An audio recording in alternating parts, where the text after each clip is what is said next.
que bueno, pues muy contentos de que nos acompañe y de que nos hable, retomando el tema que la semana pasada iniciamos, de los derechos de la mujer, para saber, conocerlos y sobre todo, bueno, derechos, pero también responsabilidades.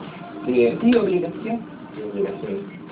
La semana pasada platicábamos de estos derechos, retomando una charla, hablamos efectivamente de las obligaciones que tiene, esta igualdad que tiene el varón y la mujer ante la ley, y que esa igualdad pues, también tiene sus casos de excepción, y bueno, retomando los derechos de la mujer como tal, bueno, yo quisiera también abordar no solamente la cuestión civil o familiar, sino también la cuestión laboral.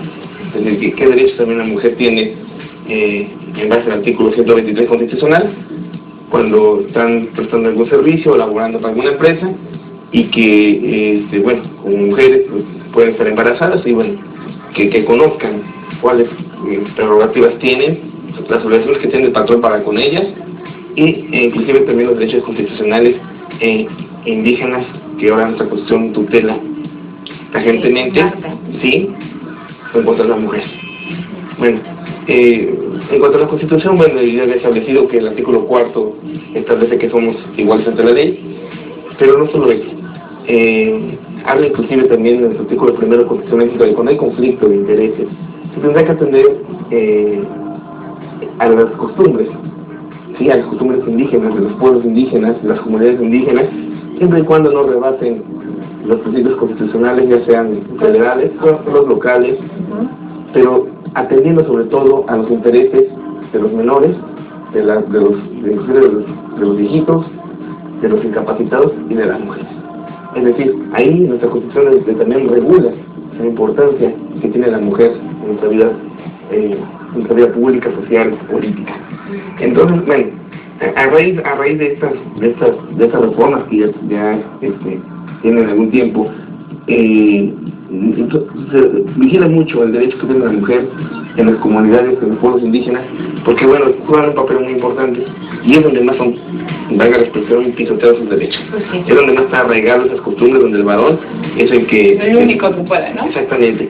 Entonces por eso la Constitución establece en un apartado especial que no pueden transgredir estas costumbres indígenas o de las comunidades o de esos pueblos étnicos la integridad, la dignidad de la mujer, de los menores, de los ancianos. ¿Por qué? Porque esas costumbres luego se canalizan mal, ¿no? Y se llega a lo que hace tiempo o hace muchas decenas de años vivimos en nuestro país o en nuestra ciudad, ¿no? En ciudades urbanizadas, que se hablaba de ese machismo como tal, ¿no? Valga la expresión, pero bueno, cuidando estos lineamientos, nuestra Constitución, y me refiero mucho a nuestro órgano legal que regula todas nuestras leyes secundarias. Bueno, pues con motivo de eso, por ejemplo, el artículo 123 constitucional establece que también cuando la mujer está embarazada, pues tiene el derecho de tener no vacaciones, llevan una incapacidad de 6 semanas anteriores, exactamente, a la posible fecha de que da luz y 6 semanas posteriores. ¿Por qué soy puntual en esto? Porque, bueno, muchos patrones no lo respetan. Y desde el momento que una mujer está embarazada, pues ya empiezan a buscar la forma de prescindir sus servicios o inclusive a lo mejor maquinar algo para efectos de que sea un despido justificado. Entonces, bueno, eso es bien importante, ¿no? Eso es por ley, 6 semanas antes de la posible fecha de que da a luz y 6 semanas posteriores. O también les hacen firmar documentos en los cuales ellas estén de acuerdo con no irse hasta que ellos les indiquen y sobre todo, bueno, un acuerdo que es maquinado por la empresa. Ellas no tienen la capacidad de defenderse y la empresa se avala para que no puedan acudir a la Junta de Conciliación y Arbitraje. Sí, bueno, es importante mencionar que, bueno, luego los patrones, a lo mejor con una asesoría no adecuada, hay documentos como los que acabo de mencionar, pero bueno, son tan viciados, son dañinos, porque hay derechos que son irrenunciables. Entonces, esos derechos irrenunciables, por más que tú les establezcas y hagas firmar, en este caso a la mujer o al trabajador, es una cláusula que bueno, está viciada en su fondo. Entonces, pero sí la recomendación es que no firme nada, hay patrones que se exceden inclusive, ¿no? Que hacen firmar la renuncia de Finiquito en blanco antes de que ingresen de... Pero ese es un buen tip, o sea, para las personas que nos están viendo, entonces no firmen nada. No, desgraciadamente se abusa de la necesidad. La presión psicológica es fuerte, abogado. Sí. Y como uno no tiene el conocimiento, pues dices, no, mejor sí. Luego a que me despidan, a que sí. Sí, pero bueno, como un consejo, que no firme nada, también como para que estén enteradas que, bueno, definitivamente los derechos son irrenunciables, y que, bueno, definitivamente, aunque el patrón los haga firmar, bueno, pues los mismos quedarán sin efecto, porque, bueno, es como tales, son inherentes. Es como decir, quiero renunciar a los alimentos, es un derecho irrenunciable en materia familiar. Pero bueno, en cuanto al tema en concreto, de las 6 semanas anteriores y posteriores, eso es muy importante, ¿no? Aparte de una vez que ya una mujer haya dado luz, pues tiene también derecho a tener los descansos extraordinarios por días para amamantar al menor. Cosas que también luego no se respetan en la práctica. Oiga, abogada, y también otro, pues, dentro de este tema, una situación importante es decirles a nuestras señoras que nos están viendo que además de que tienen que irse un periodo de incapacidad, eso tiene que ser pagado. Porque sí. Muchas veces le dicen, bueno, sí, ve a tu incapacidad y no les quieren pagar. Sí, a lo mejor solo no me hizo en eso que tú estás estableciendo, efectivamente, es con goce íntegro de sueldo. Pues sí. Eso es algo muy importante.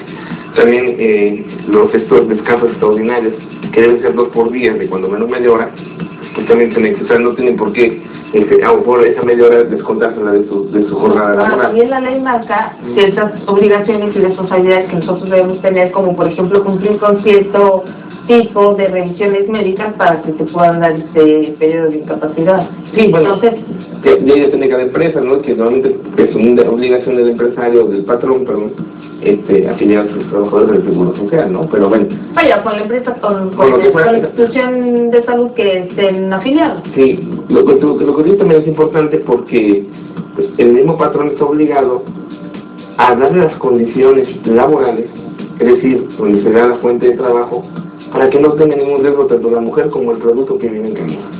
O inclusive, hay mujeres donde tienen necesidad de pues, llevar al menor. Entonces todo eso son derechos que la mujer, pues, en la medida de lo posible debe hacer valer, directamente desde su ámbito de trabajo, desde su ámbito laboral, y no hablemos ya del familiar y de otro, ¿no? Como lo toqué en la charla anterior. En el familiar, ¿en qué? Muy importante. El matrimonio, una vez que se da por finiquitado a través de un divorcio, puede ser. Bueno, pues los efectos que tiene es que ya no hay obligación de alimentos de uno para con el otro. En el caso de excepción, con la mujer sí lo hay. O sea, el cónyuge, si no tiene bienes, o profesión u oficio, pero solo puede, tiene hijos. Vale, pues también, aunque no tenga hijos, le puede reclamar alimentos al excónyuge, es decir, a la familia. Esos puntos son importantes que el auditorio los esté enterado. Exacto. Porque bueno, la regla general es que el matrimonio tiene derechos y obligaciones. Y cuando el matrimonio termina, es decir, a través de un divorcio, ya sea voluntario, necesario o administrativo, pues entonces dice, ya no se da esa obligación de los alimentos. No. Sí. Hablando del escrito de la mujer, que es el tema que nos ocupa, sí tiene derecho, la mujer lo puede reclamar si no tiene profesión o oficio y no tiene bienes propios. Entonces, este es otro derecho que tiene la mujer, y que no es que eso contradiga la Constitución, como yo lo decía, sino son derechos justificados, son excepciones de estos principios que tienen su naturaleza jurídica y social. ¿Por qué? Porque efectivamente la mujer como tal, pero si le agregamos, como tú actualmente nuestra ley tiene hijos, pues con mayor razón, no tengo tiempo de tener derecho, pero puede pedirlos a nombre propio y a nombre de los hijos. Pero como mujer tiene ese derecho. Otro punto importante, otra prerrogativa que tiene la mujer, algunos que se han hablado acá en el estudio, de la separación del domicilio familiar. Es decir, cuando hay violencia y la juez puede acudir a la autoridad familiar y solicitarle 2 cosas: que la sustraigan y la depositen en el domicilio de su madre, o que separen del varón. En este caso, es una prerrogativa, no puede separar a la mujer. O sea, es el hombre. Es el hombre. Efectivamente, la petición y el derecho es para la mujer. ¿Por qué? Porque yo en la anterior ocasión establecía que el domicilio familiar va para la mujer y los menores. Porque tiene su naturaleza.